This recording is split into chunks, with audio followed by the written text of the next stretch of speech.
गेल्या काही दिवसापासून मन खूप अस्वस्थ झालं आहे. 6 जून छत्रपती शिवाजी महाराजांचा राज्याभिषेक सोहळा. आताही बोलताना अंगावर शहारा येतोय. जगाच्या पाठीवर हा एकमेव असा सोहळा असेल जिथे कुणालाही निमंत्रण द्यावं लागत नाही.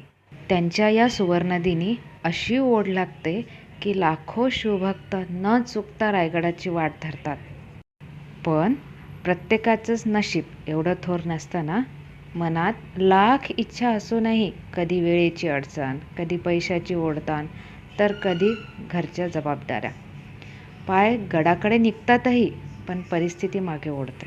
सगळ्यांचे गडावरचे स्टेटस, निघतानाचे व्हिडिओ, 5 जून फिक्स, प्लॅनमध्ये काहीच चेंज नाही, असे जेव्हा रील बघतोय ना तेव्हा काळजात चर्र होतं आहे.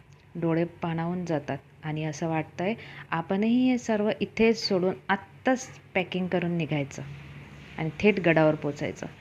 पण राजांनाही माहिती आहे, हा मावळा हताश नक्कीच आहे, पण विसरलेला नाही. रायगडावर जाता नाही आलं म्हणून काय झालं आहे राजे? आमच्याही मनात तेवढंच प्रेम आहे, तेवढीच भक्ती आहे, जेवढं 6 जूनला तिथे असणाऱ्या प्रत्येक शिवभक्तांच्या मनात असेल.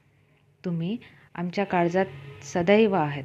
तुम्ही आमचं पहिलं दैवत आहात, प्रेम आहात. या मावळ्याचा घरातूनच त्रिवार मुजरा. जय शिवराय.